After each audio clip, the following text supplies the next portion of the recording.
Bem, pessoal, para quem não me conhece, meu nome é Bernardo Souto, sou poeta, crítico literário e professor de literatura, né? Publiquei ah, de 15 a 20 ensaios em revistas eletrônicas, né? E publiquei já 4 livros de poemas. Inclusive um deles recebeu o prêmio da Academia Pernambucana de Letras em 2020. Mas hoje eu vou exercer a função de professor de literatura, né? E vou falar do grande Sófocles. Sófocles, que teve tanta fama, que foi tão conhecido graças a Freud, né? Por conta do complexo de Édipo, que ele desenvolveu ah, a partir da tragédia Édipo Rei de Sófocles. Sófocles, ao lado de Eurípides e Ésquilo, né? Ésquilo foi o primeiro a introduzir a segunda personagem na tragédia, de modo que houvesse diálogo. Sófocles, ele é um intermediário, digamos assim, entre Eurípides, que é mais moderno, né, que já não tem uma fé tão intensa, e Ésquilo, certo? Então são os três grandes teatrólogos da Grécia. A comédia, como diz Aristóteles, é um gênero que tem a sua importância, mas é um gênero menor. Por quê? Porque a tragédia ela fala das ações e da vida dos grandes homens, né? Dos homens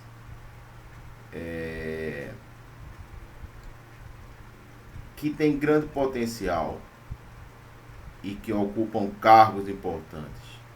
Não são bons necessariamente no sentido ético. Mas vamos lá. Então, Sófocles, ele nasceu em 1497 ou 1496 antes de Cristo, tá? Não se sabe ao certo, porque nessa época esses dados biográficos eram bastante secundários, né? A noção de biografia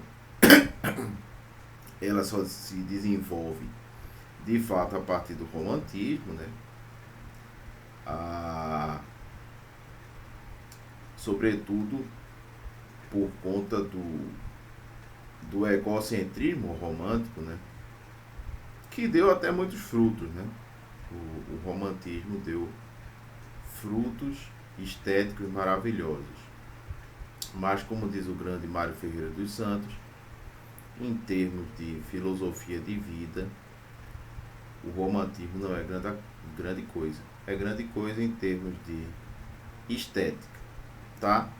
Mas Sófocles, então, ele nasce nesse ano de 1497 ou 1496 a.C., na cidade de Colono, na Grécia, que era uma cidade que ficava próxima a Atenas. E ele morre em 1406 ou 1405, também nós não temos certeza. Ele nasceu na época do grande Péricles, que foi um grande governante grego, tá? Que incentivou muito as artes, inclusive financiando os artistas da época, né? Assim como Augusto em Roma financia Virgílio, por exemplo, certo? Vamos falar um pouco a respeito da tragédia grega para introduzir o nosso estudo. As tragédias gregas eram festivais em louvor a Dionísio, que em Roma ficou conhecido como Baco, né? Que é o deus do vinho e da embriaguez e que se opõe à luminosidade excessiva, ao racionalismo excessivo, à simetria excessiva de Apolo, que é o deus do sol. Então, Dionísio ou Dionísios, como queiram, é um deus mais da embriaguez, do enigma e do mistério, dos transes, como diz Nietzsche, tá? Etimologicamente, a tragédia vem do grego tragédia, Tragodia.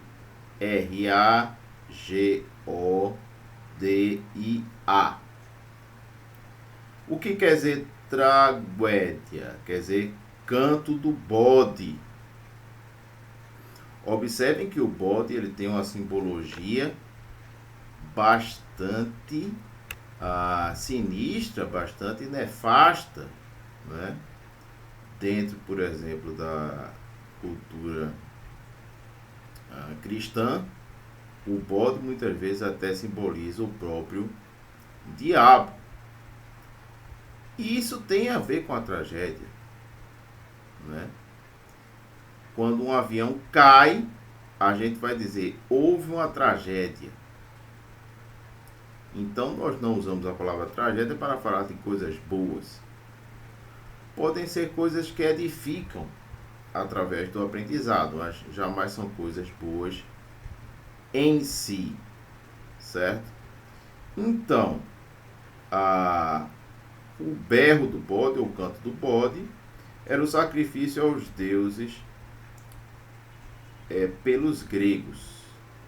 Eram os sacrifícios, os holocaustos que os gregos davam aos deuses. O Patrice Bevy, que é este sujeito, né? Eu recomendo até que vocês comprem esse dicionário de teatro do Patrice Bevy, que saiu pela editora Perspectiva. É um dos grandes críticos de teatro do século XX. Então, quem quer se aprofundar no teatro, é importante comprar esse livro de Patrice Bevy. Patrice Bevy vai dizer o seguinte: a definição de tragédia do Bevy é uma peça de teatro que representa uma ação humana funesta, ou seja, uma ação humana fatal, maléfica, nefasta, sempre terminada em derramamento de sangue, em mortes. Não há realmente tragédia em que não exista derramamento de sangue, certo? Sobretudo dentro da cultura grega.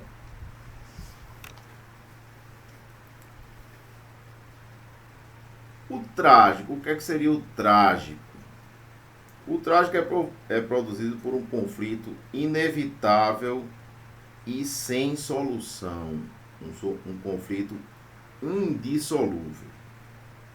Segundo Albin Leske é outro grande autor que escreve um livro muito importante chamado A Tragédia Grega.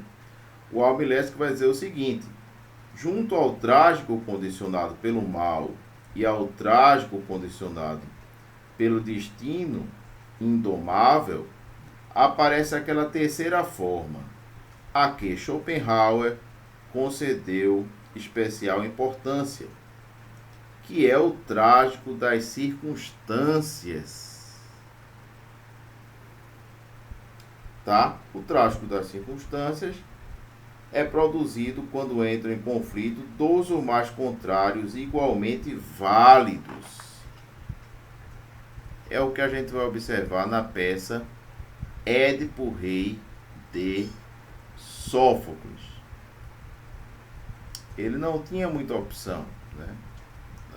O Chesterton, ele fala da sabedoria do senso comum, não senso comum no sentido vulgar do termo, mas no sentido da sabedoria dos ditados populares, né? E os ditados populares têm muita sabedoria.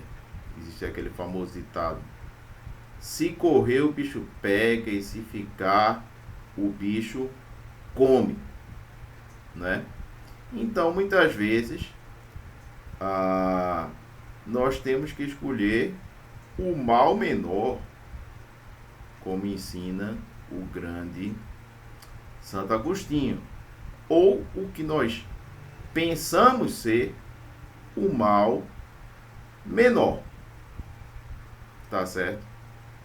Evidentemente, eu vou me aprofundar nessa questão quando a gente começar a analisar esta tragédia aqui de Sófocles, Édipo Rei, né? Então,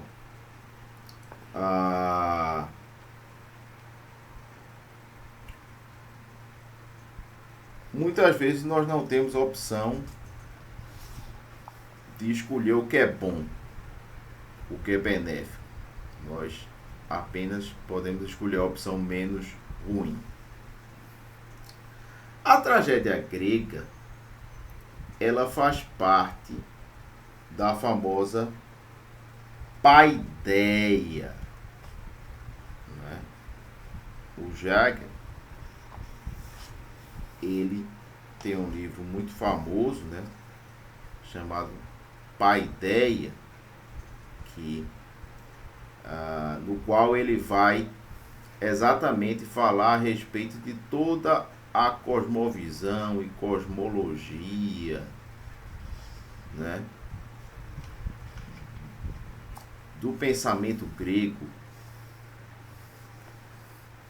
Então a paideia, ela tem uma função pedagógica, de formação intelectual e moral do ser humano, tá? Dentro da paideia, nós tínhamos Homero, tá certo? Com o ciclo épico. Hoje só restaram duas epopeias, infelizmente, né?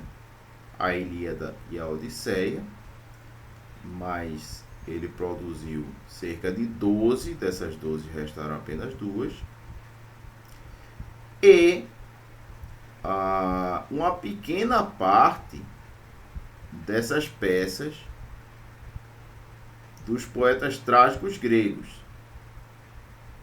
Ésquilo, que foi o primeiro grande poeta trágico grego, que introduziu a segunda personagem ao teatro, né? Sófocles, que é o mais famoso de todos e o mais influente de todos, e Eurípides, que também é genialíssimo, né? Então, a tragédia fazia parte dessa paideia. A paideia tem a ver com essa formação pedagógica, moral e intelectual, né? Ou seja, a tragédia grega, ela não possuía apenas uma dimensão estética, ela possuía também toda uma dimensão intelectual, né? Toda uma dimensão ética ela fazia mais ou menos, guardadas as devidas proporções, o que a Bíblia fez em relação ao Ocidente. Então, as epopeias homéricas e essas grandes tragédias, elas tinham essa função de dar um norte à vida das pessoas, tá? O que é bem diferente de hoje em dia, né? Porque hoje em dia a paideia do brasileiro são as telenovelas da Rede Globo, né? É o Domingão do Hulk. São outros programas que eu não sei nem o nome, porque eu não assisto e não quero assisti-los. Mas a arte, como diz Fernando Pessoa, o grandioso Fernando Pessoa, ela tem a função de elevar o espírito humano. Tá certo? Isso aí não é um Zé Ninguém que está dizendo. Isso aí é Fernando Pessoa. Fernando Pessoa é um dos maiores poetas de todos os tempos, não apenas da língua portuguesa, como do mundo inteiro. Então, Fernando Pessoa diz que a arte tem a função de elevar o espírito. E a paideia tem essa diretriz justamente de elevar também o espírito humano, de educar para uma convivência digna, pacífica e inteligente entre as pessoas, certo? Então, Édipo Rei, de Sófocles, foi escrita em 427 a.C. A peça é uma releitura feita por Sófocles do mito de Édipo. Então, ele se baseia no mito de Édipo e reimagina, reatmosferiza, né? Imprime o seu estilo próprio e singular a esse mito de Édipo. Só que Sófocles era um homem de uma inteligência muito elevada. Então, as peças de Sófocles, elas se tornaram praticamente novos mitos. Sófocles, inclusive, ganhava quase todos os festivais. E quando não ganhava, dizem os críticos de teatro, né, como o próprio Pavy e o Albin Lesky, quando Sófocles não ganhava, é porque acontecia alguma pilantragem, né, porque ele de fato era superior a todos os outros, tanto é que as peças dele sobreviveram e os outros ninguém lembra, né? Nós lembramos de Eurípides, Sófocles, né, e Ésquilo. Não é que a comédia não tem importância, só que, como diz Aristóteles na Poética, a comédia serve para denunciar os vícios de homens inferiores. E a tragédia serve para nós contemplarmos as quedas e os lapsos dos homens superiores. Superiores no sentido de grandiosos, de heróicos, não no sentido da santidade propriamente dita, né? Bem, quais são os temas centrais de Édipo Rei? Destino versus livre-arbítrio. Destino versus livre-arbítrio. Observem que coisa extremamente interessante. Será que nós somos regidos pelo destino? Será que a nossa vida já está pré-fixada? Ou será que nós temos liberdade de escolha em relação a tudo? Eu sou um aristotélico, né? Eu li com muito cuidado Ética Nicômaco, que é inclusive um livro que eu recomendo muito. E Aristóteles sempre pede nesse livro, Ética Nicômaco, para buscar o meio termo.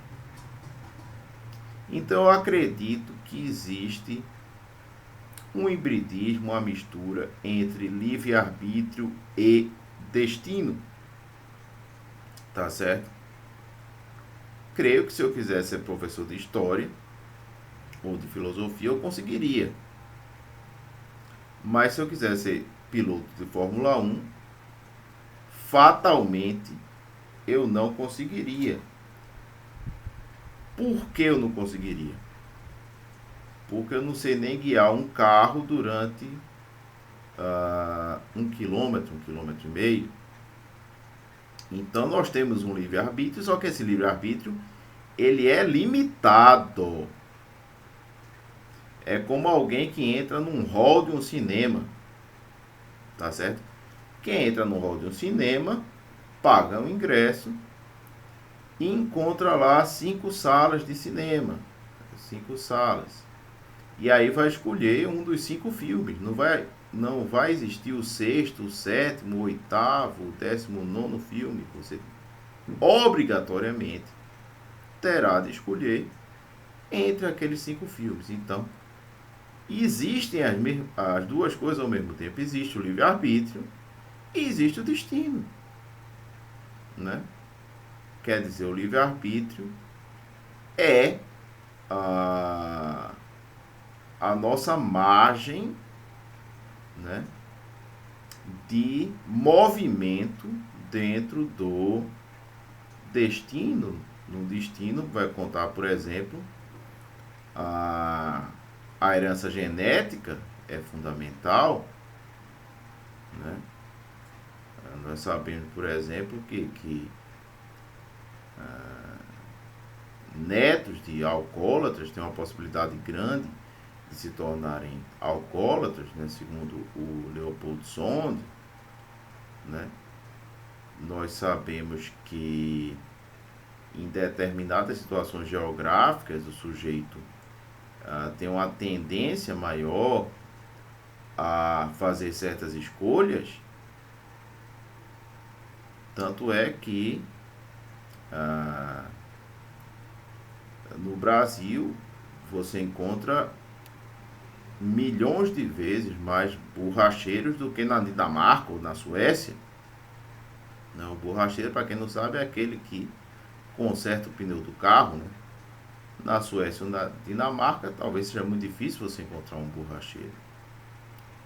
Tá? Então eu estou falando dessa questão um pouco mais detalhadamente porque é uma questão extremamente importante. Destino versus livre-arbítrio. Existem as duas coisas, certo? Aí eu vou dentro de uma proposta aristotélica que o Aristóteles lança dentro do livro Ética a Nicômaco, né? A mediana ou a mediania. Ele usa até o símbolo do círculo para traçar esse ponto central dentro do círculo que seja equidistante entre os dois extremos, certo? O outro tema muito importante dentro do Édipo Rei é a questão da verdade versus felicidade. O que é mais importante? A verdade ou a felicidade? Ou ainda existe uma terceira alternativa, que seria: só existe felicidade com verdade e só existe verdade com felicidade. O que é que vocês acham? É uma questão muito complexa, né? Acho que Santo Inácio de Loyola dá uma resposta boa a essa questão, né? Quando ele diz assim: o que importa não é o muito saber, mas apreciar as coisas internamente, sentir o calor das coisas internamente. Né? Ou Chesterton, né? Chesterton, ele vai falar o seguinte: o sujeito que está pisando numa grama molhada, ele sente um grande prazer, porque a palma dos pés dele está na grama molhada, então aquilo dá uma sensação de frescor, de prazer. Mas se ele começar a refletir demais, né, de que é feita essa grama? Carbono, clorofila, por que é verde, por que é menos verde. Então o sujeito ele começou a raciocinar de uma maneira idiota, né, transformou a razão em racionalismo, e ele perdeu o prazer do momento. Né? Ele perdeu o que Horácio chama de carpe diem, né? Colha o dia, colha o momento. Então, é uma questão complexa. A verdade ou a felicidade? Ou será que as duas coisas elas podem caminhar juntas? Eu não estou enrolando, não. A tragédia ela trata exatamente dessas coisas, e é necessário que eu fale dessas coisas um pouco mais aprofundadamente para que vocês entendam o dilema de Édipo, certo? Então,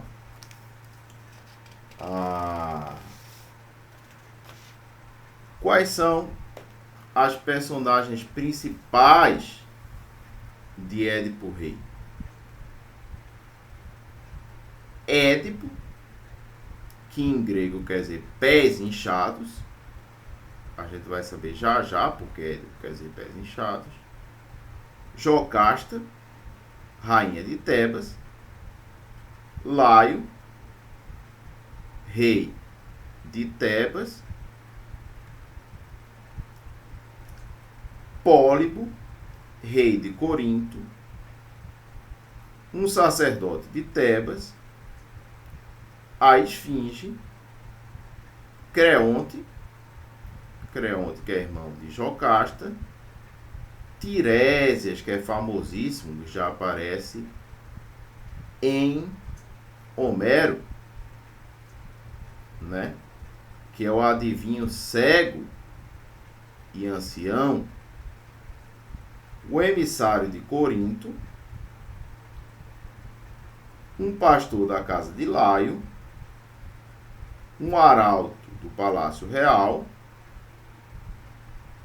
E o coro dos anciãos de Tebas. O coro, geralmente, dentro das peças teatrais, é a voz mais moderada, mais sensata, né?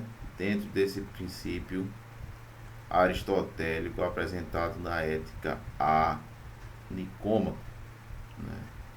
E aí vem a calhar citar Aristóteles, porque nós estamos exatamente falando a respeito do mundo onde Platão e Aristóteles reinaram. Né?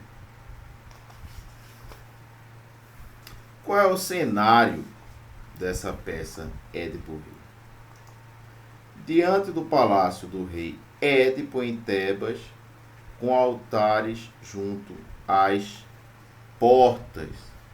Inclusive, a peça começa com um sacerdote se dirigindo a Édipo, o então rei da cidade-estado de Tebas, né, para reclamar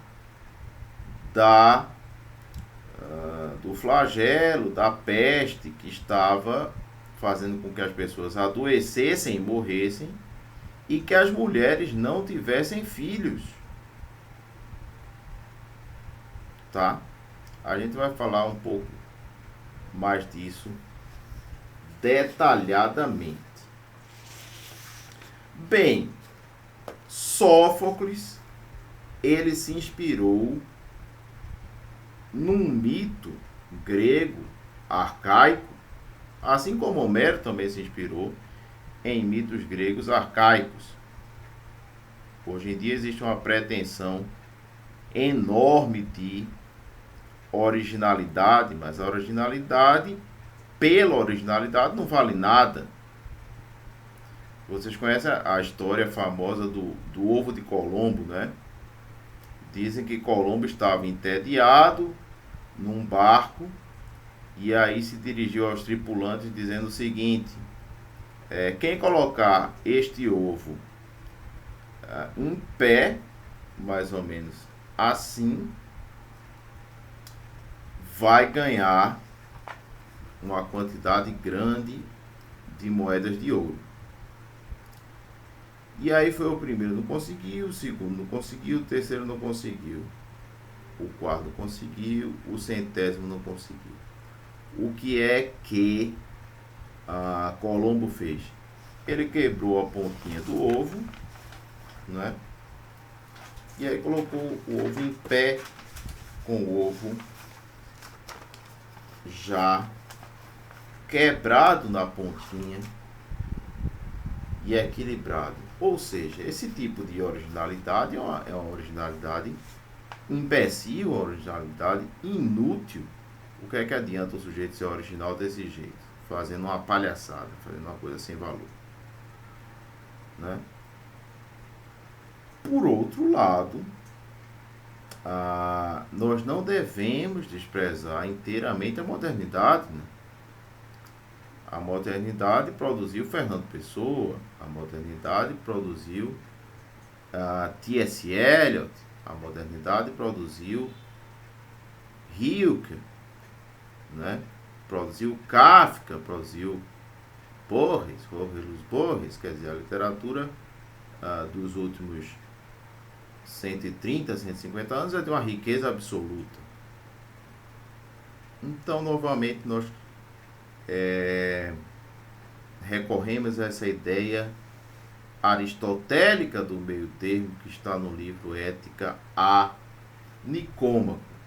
Agora, Sófocles, ele vai fazer o quê? Ele vai fazer uso de um mito grego, tá certo? Esse mito grego é justamente o mito de Édipo.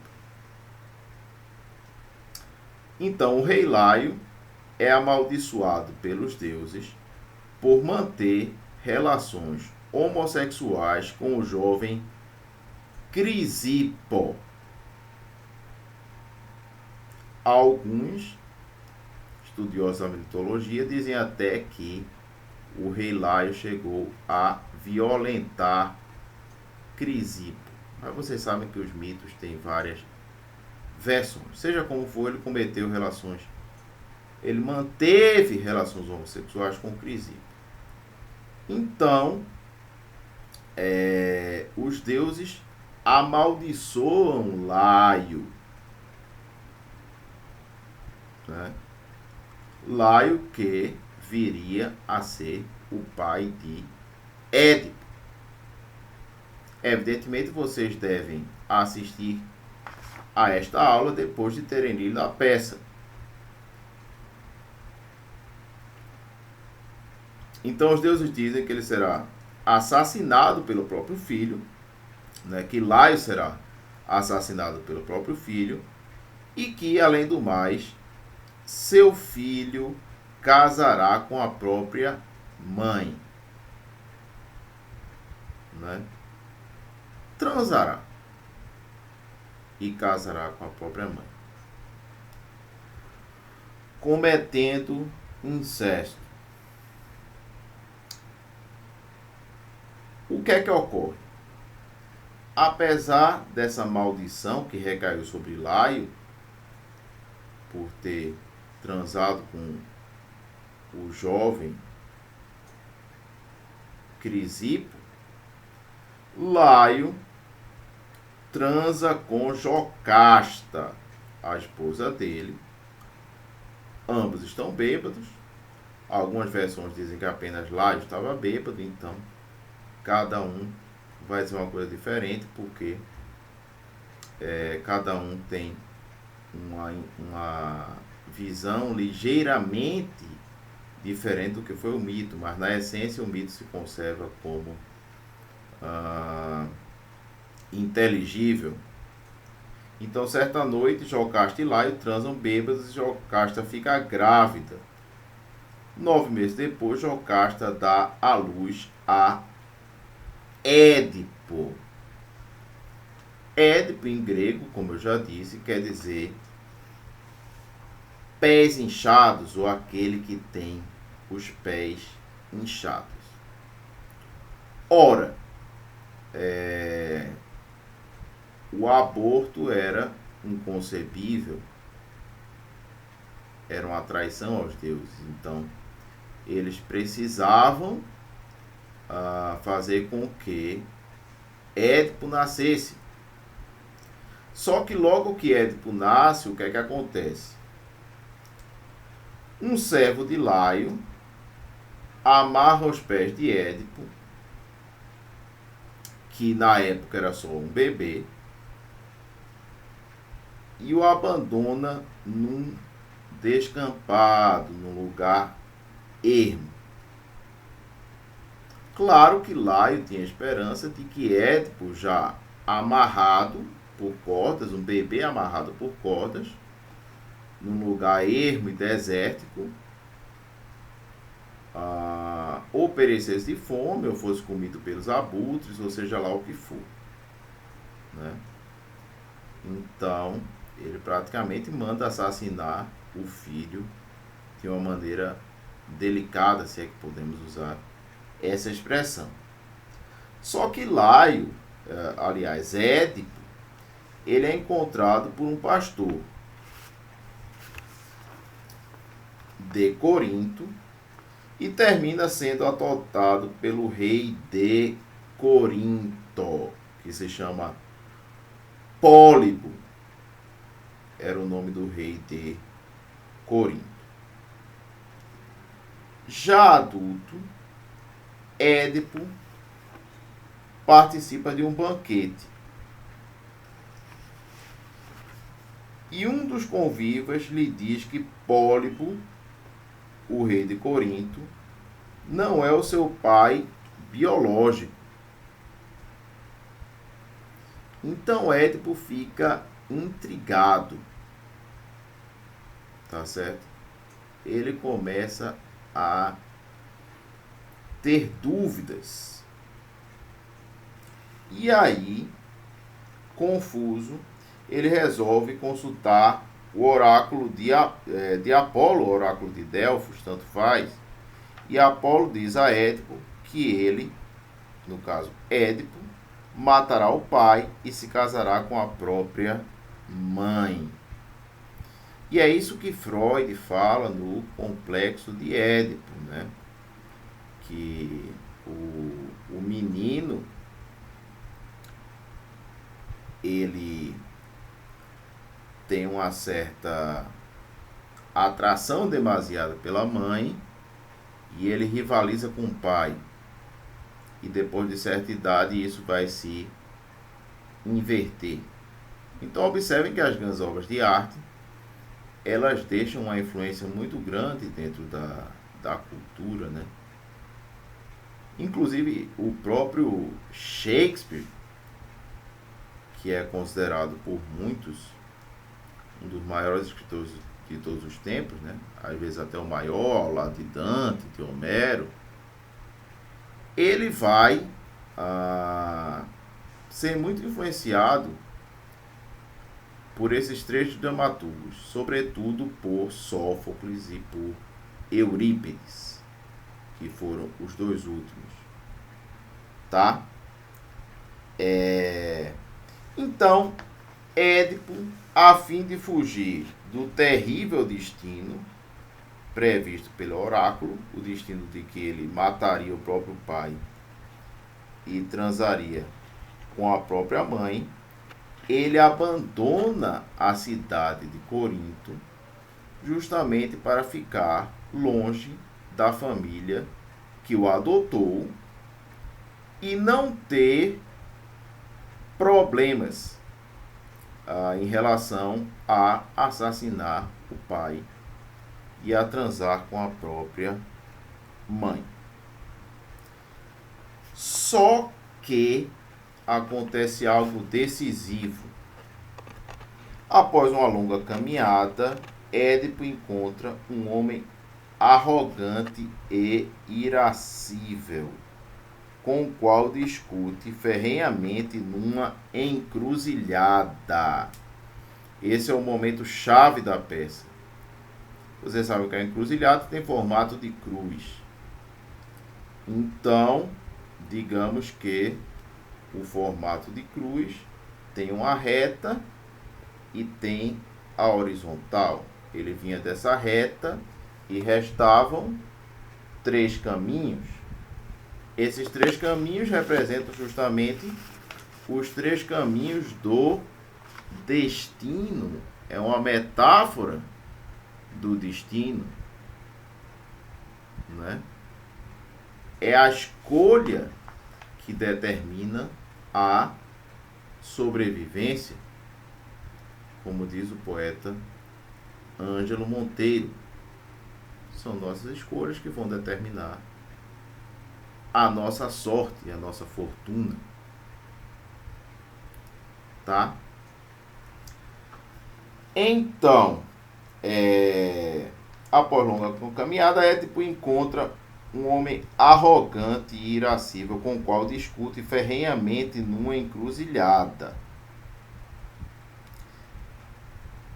E Édipo é um homem muito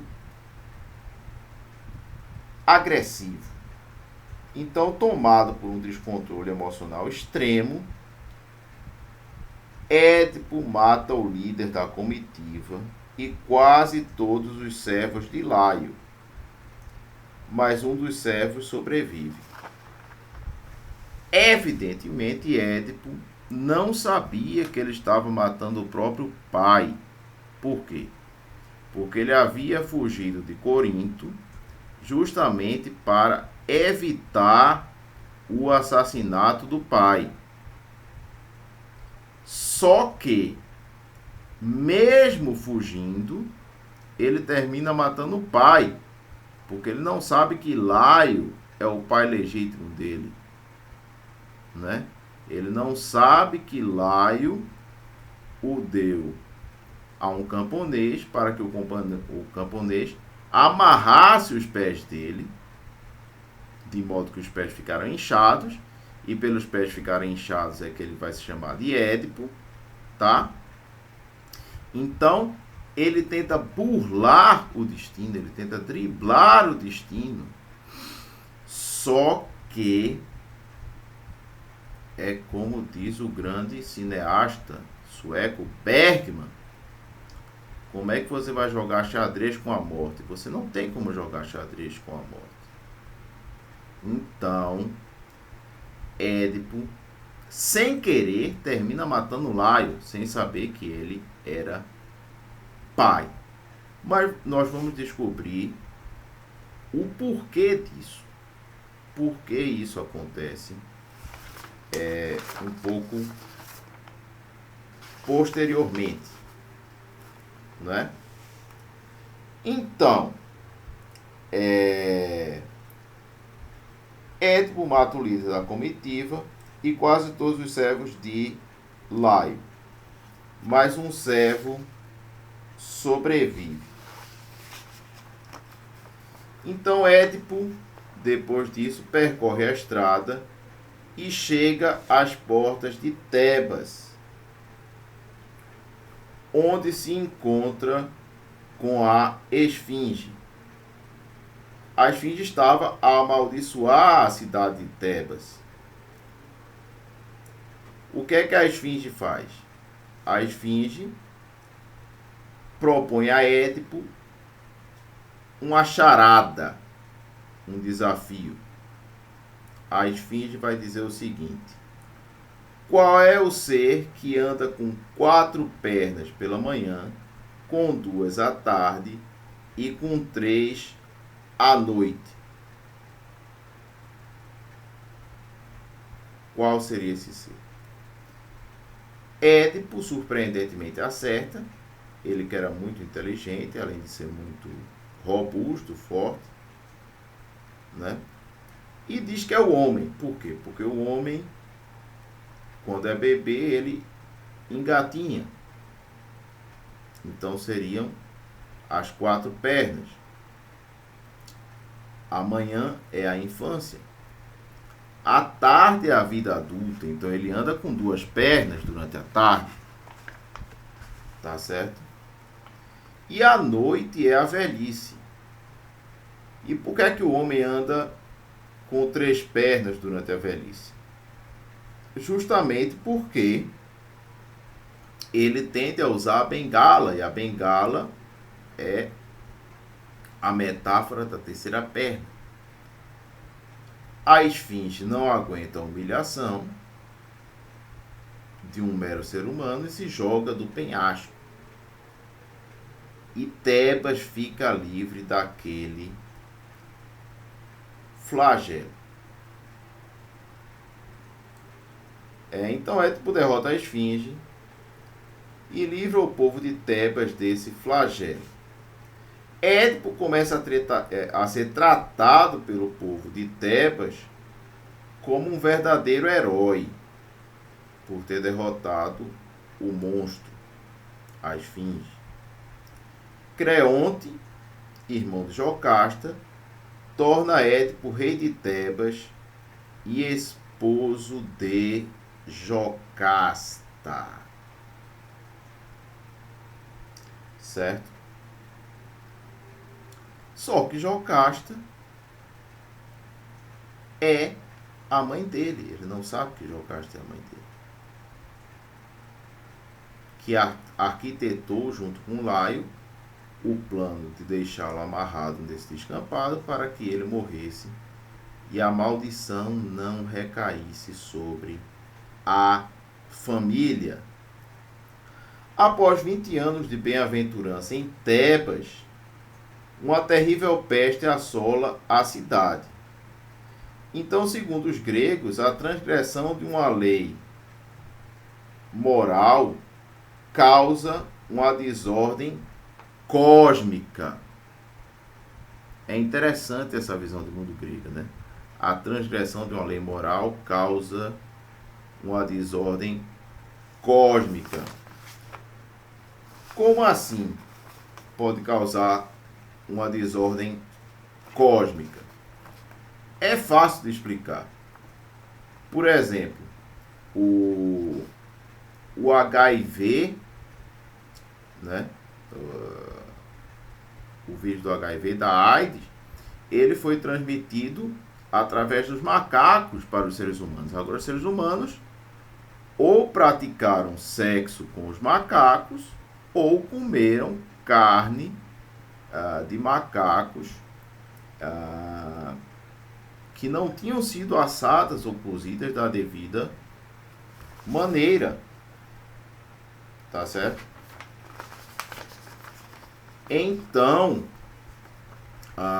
o que acontece é que essa desordem cósmica muitas vezes é causada, né, por essa transgressão mesmo das leis naturais. E isso é uma coisa que aparentemente parece que não acontece, mas acontece. Certo? Então vamos lá. Após 20 anos de bem-aventurança, em Tebas, uma terrível peste assola a cidade. Segundo os gregos antigos, a transgressão da lei moral causa uma desordem cósmica. Creonte diz ao rei Édipo que, para livrar a cidade da pandemia, o homem que matou Laio, antigo rei de Tebas, precisa ser encontrado. Então, qual é esse homem? Veremos em breve. Bem, retomando, eu fui fumar um cigarro, né? Porque aqui dentro de casa não posso fumar, mas nesse tempo de Édipo, ainda bem que o cigarro ainda não existia. Mas voltemos. Creonte, ele é o tio de Édipo, ele é irmão de Jocasta, com quem Édipo, infelizmente, copula sem saber, né? Comete o famoso incesto. Em Portugal também dizem incesto, mas no Brasil a pronúncia mais corrente é incesto, tá certo? Essa peste, essa pandemia só seria cessada depois que o assassino do antigo rei fosse capturado. Só que Édipo não sabia que o assassino de Laio, o antigo rei de Tebas, era ele próprio. E aí nós entramos novamente na teoria de Freud. Freud é um sujeito que tem uma contribuição importante dentro da psicologia, né? Porque apesar de Freud ser muito materialista, né? E se voltar muito para a questão da libido, do sexo, ele descobriu o inconsciente, que é justamente onde nós reprimimos e recalcamos aquilo que nós não suportamos admitir, né? As atitudes e as ideias que são demasiadamente dolorosas para nós. E Freud vai dizer que a criança tem que matar simbolicamente o pai, no sentido de assumir o lugar do próprio pai. É uma teoria um pouco controversa, porém é uma teoria que tem certo sentido, porque matar o pai não quer dizer matar literalmente o pai, quer dizer superar o pai, sair da sombra severa projetada pelo pai, não é? E esse amor meio desenfreado pela mãe seria justamente a ruptura necessária para que o homem deixe, para que o ser do sexo masculino deixe de ser criança e se torne jovem, tá certo? Então é um processo necessário dentro da construção do psiquismo humano. Vamos lá. Então, há um debate muito acalorado entre Édipo e Tiresias. Tiresias é um sábio, ancião, cego, que já aparece em Homero, né? É uma figura mitológica dentro da mitologia grega. É até um arquétipo junguiano do ancião sábio, do velho sábio, certo? Daqui a pouco nós vamos falar mais detalhadamente a respeito de Tiresias no momento oportuno. Mas ocorre esse debate acalorado entre Tiresias e Édipo. Tiresias diz a Édipo em uma linguagem mais ou menos enigmática, que ele é o homem que matou Laio, ou seja, matou o próprio pai, e que ele próprio é o homem que precisa ser encontrado. Inclusive uma frase famosa de Tiresias na peça Édipo Rei, em que Tiresias diz o seguinte: o homem pelo qual você procura está muito mais próximo de você do que você imagina. Evidentemente, Tiresias ele não poderia falar de uma maneira mais clara e objetiva, porque corria o risco até de ser degolado pelo rei. Tá?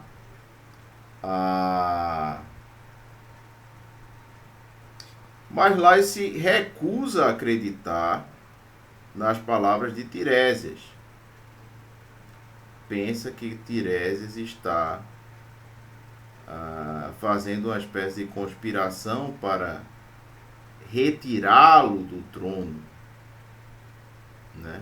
Para que ele deixe de ser rei.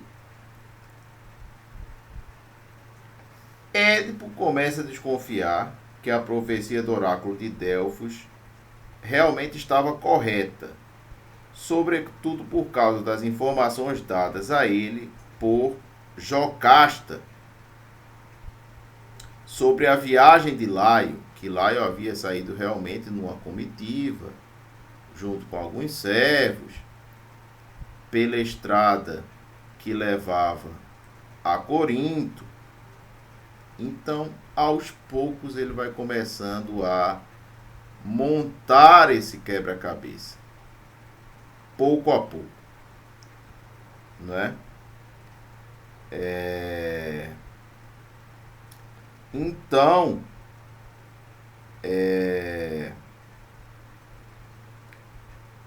chega a notícia da morte de Pólipo, que é o pai adotivo de Édipo. No caso, Pólipo era o rei de Corinto até então. E o mensageiro diz a Édipo que o entregou ainda bebê ao rei de Corinto, depois de tê-lo achado com os pés amarrados num descampado. E aí é que Édipo descobre toda a verdade, né? Primeiro através de Creonte, primeiro através de Tiresias, que dá várias pistas decisivas, né? E posteriormente através de Jocasta, que ele não sabia que era mãe dele, e através desse mensageiro, certo? Então, finalmente, Édipo junta as peças do quebra-cabeça e descobre que matou o pai naquela encruzilhada, naquele momento de fúria,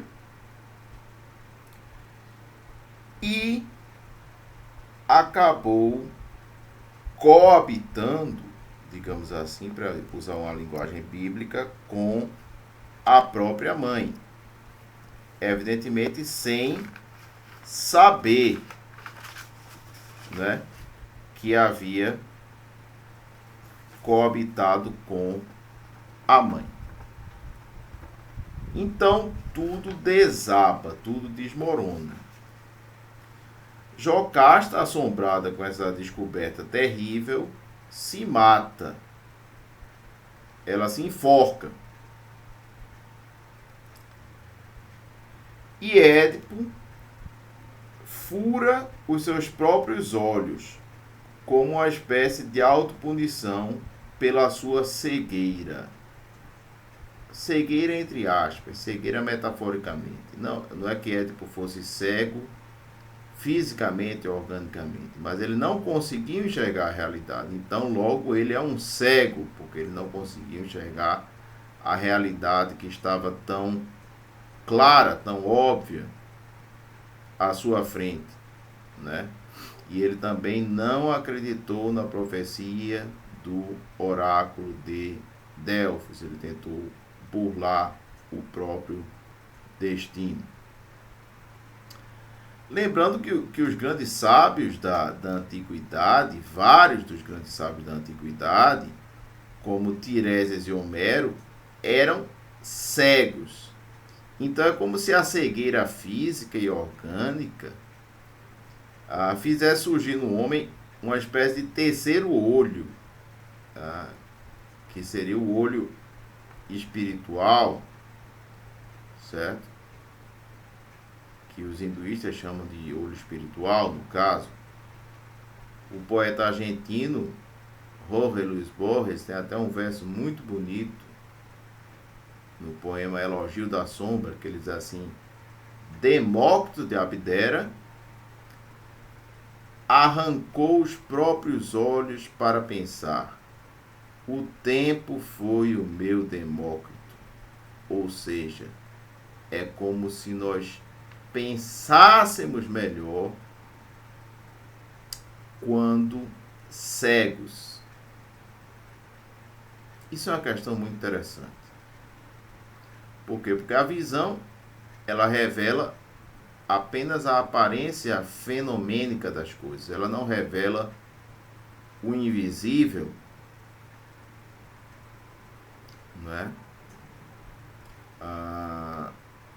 O absoluto, com letra maiúscula. Deus, ele é invisível. No entanto, nós não o enxergamos. Nós também não enxergamos a eletricidade, ela existe.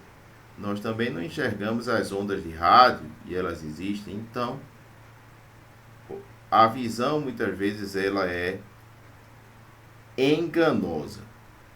Tá certo? Agora nós vamos analisar os elementos trágicos presentes em Édipo, rei de Sófocles. O primeiro deles é a amartia. O que seria amartia? Amartia é uma palavra grega que quer dizer erro trágico. Esse erro trágico é causado por uma certa cegueira, no sentido metafórico da cegueira. O sujeito ele não consegue enxergar a realidade. Então, o erro trágico, nesta peça, Édipo Rei, ocorre quando Édipo acha que pode burlar o destino, as forças cegas do destino. Como é que os gregos chamavam as forças cegas do destino? Chamavam de ananke. E existia a crença de que o destino era tecido pelas fiandeiras, as chamadas moiras, que tramavam o destino numa espécie de tecelagem de fios, certo? Então, esse erro trágico, esse erro que vai levar à tragédia, ocorre quando Édipo acha que pode burlar o destino fugindo de Corinto, fugindo da família que o adotou, fugindo de onde ele era feliz. E aí é que entra aquele dilema: o que vale mais? A felicidade ou a verdade? Ou será que as duas coisas podem caminhar lado a lado? Não é? Nós sabemos, por exemplo, que a palavra Lúcifer, que significa o demônio maior, né? Quer dizer aquele que está pleno de luz.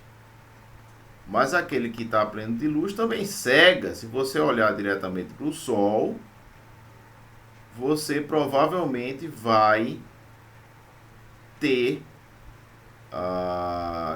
queimaduras nos olhos e você pode até ficar meio cego, quer dizer, a luz excessiva cega, né? Tanto é que nas artes o mistério ele é representado pela penumbra, que seria aquele meio tom entre luz e sombra.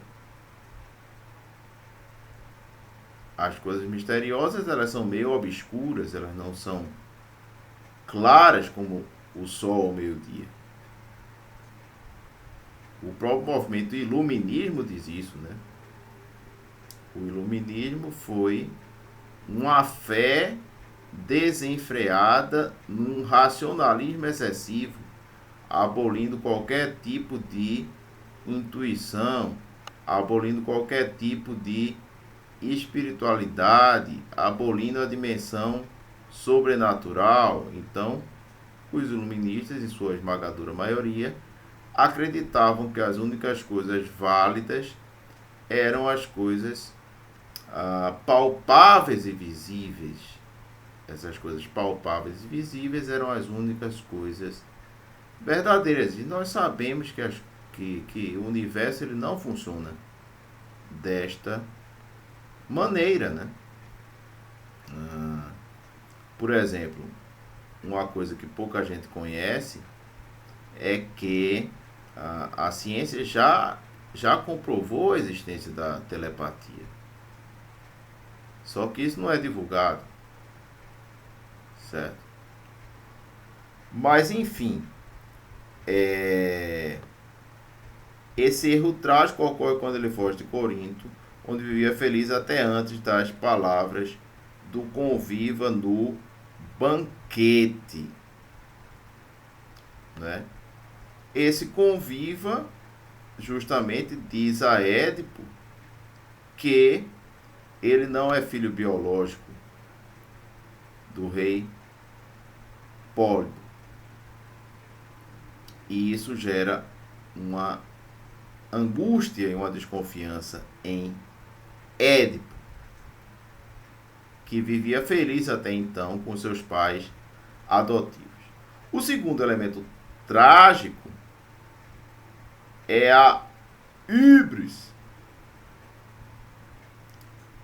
A híbris é uma palavra grega que quer dizer orgulho ou arrogância funesta, segundo o Patrice Pavis.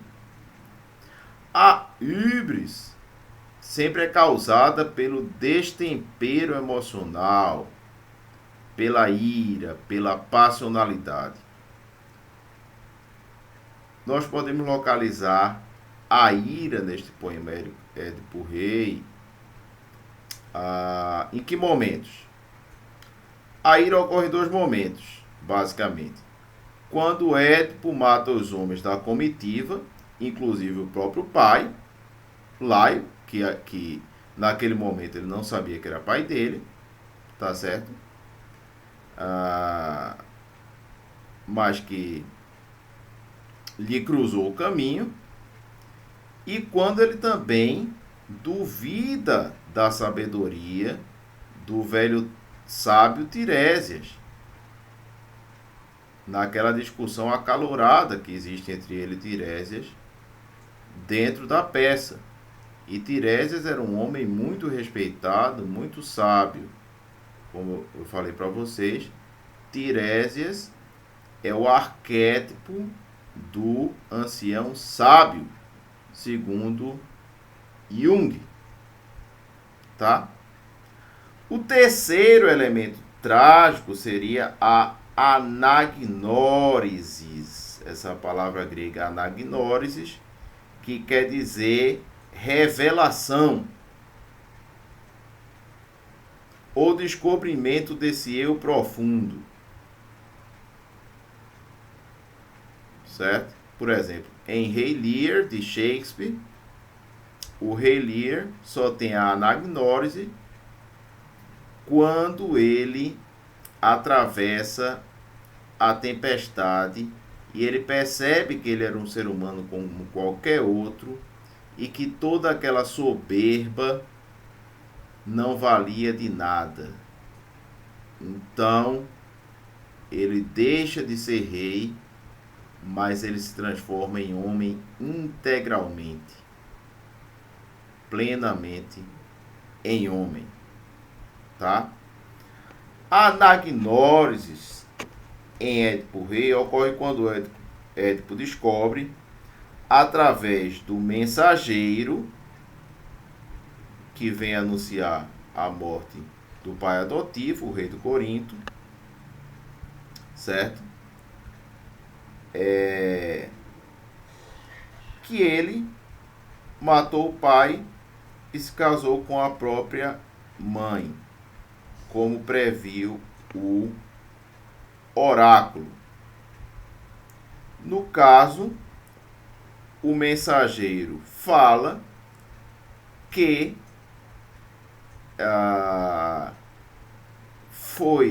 ele foi encontrado num descampado, com os pés amarrados, inchados, e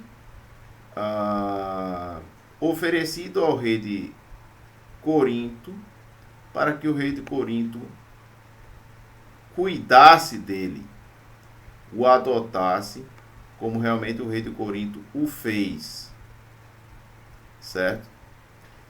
E aí ele descobre que ele não poderia ter matado o pai, já que ele já vivia em Tebas por mais de 20 anos, certo? Então, o momento decisivo é justamente esse, quando a verdade completa é revelada, né? Observem que na peça Édipo Rei, a verdade é revelada pouco a pouco, qual um quebra-cabeça, em que cada peça vai sendo encaixada uma na outra, até que o todo se revela. Temos também o agon. O agon é uma palavra grega, muito usada inclusive nos Jogos Olímpicos, em termos de disputa, que quer dizer conflito, tensão, angústia. É da palavra agon que surge a palavra portuguesa agonia. Quando ocorre esse agon em Édipo Rei?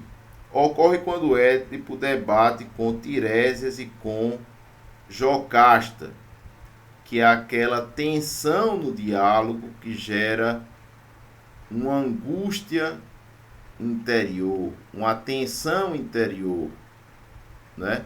Inclusive o crítico Emil Steiger, né, no livro Conceitos Fundamentais de Poética, vai dizer que o principal fundamento das tragédias é a tensão surgida através do diálogo, tá certo? Temos também como elemento trágico a peripécia. O que quer dizer peripécia? Reviravolta, mudança repentina da fortuna. Geralmente o sujeito vai da fortuna ao infortúnio completo, como diz Aristóteles na sua Poética. Aristóteles define a tragédia da seguinte maneira: quando os grandes homens eles saem de um estágio de grande fortuna e passam ao infortúnio completo, certo? Então essa peripécia ocorre quando Édipo foge de Corinto, onde vivia feliz, ou pelo menos relativamente feliz, né? Sem grandes percalços, sem grandes obstáculos, e vai consultar o oráculo de Delfos. Mas aí surge a grande pergunta. Qual é a grande pergunta? É a seguinte: é a questão essencial da peça. Nesse banquete, o convidado, né, o conviva, ele diz a Édipo que Édipo não é filho legítimo do rei de Corinto, Pólipo. Será que Édipo ele deveria permanecer feliz, sabendo que a vida dele era uma mentira, de certa maneira? Ou ele deveria buscar a verdade e causar toda a desgraça que ele causou? Não é? Então, caso ele não desse ouvido a esse conviva, ele poderia continuar com a vida relativamente sossegada, vivendo em Corinto, sendo muito bem tratado e vangloriado pela população e bem cuidado pelos pais adotivos, né? E sendo filho do rei, o que é uma posição altamente importante, mas ele escolheu ir em busca da verdade. Eu também escolheria, e eu acho que você que está me assistindo também escolheria, né? Porque a tragédia, como disse Schopenhauer, é quando duas alternativas igualmente catastróficas se impõem ao ser humano. Se ele permanecesse em Corinto, ele não teria matado o pai e ele não teria transado com a própria mãe. Porém, ele sempre teria aquela dúvida na cabeça dele e ele sempre acharia que a vida dele foi uma espécie de fraude. A outra opção que ele escolheu foi consultar o oráculo e ir em busca da verdade. E ele descobriu a verdade. Só que a verdade levou a uma desgraça completa, né? Então, a verdade levou Édipo a assassinar o próprio pai, mesmo sem saber, e a transar, né, com a própria mãe Jocasta. A catástrofe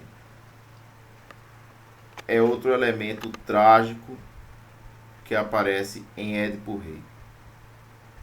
A catástrofe quer dizer o desfecho trágico. A catástrofe é o suicídio de Jocasta. Jocasta, quando sabe da notícia, se enforca. E Édipo, ele fura os próprios olhos, como quem diz: como eu fui cego, como eu não pude perceber isso. Então ele se revolta e fura os próprios olhos, e ele vai justamente se exilar na cidade de Colono. Colono é o local em que vai transcorrer outra peça chamada Édipo em Colono. certo? Então, é basicamente isso que eu quis falar nesta aula, certo? A grande obra de arte é aquela que permanece, que atravessa o filtro do tempo, como diz T.S. Eliot. E é aquela que trata de questões humanas fundamentais. Édipo, rei, é considerada por Aristóteles a maior peça do teatro grego que ele conhecia. Justamente não só pela mestria técnica de Sófocles e a imaginação poderosa de Sófocles, como também por explorar questões humanas perenes, questões humanas imorredouras. O destino versus o livre-arbítrio.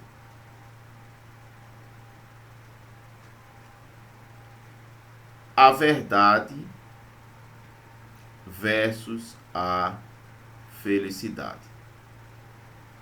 Então eu espero que vocês tenham gostado da minha aula. E Deus vos abençoe.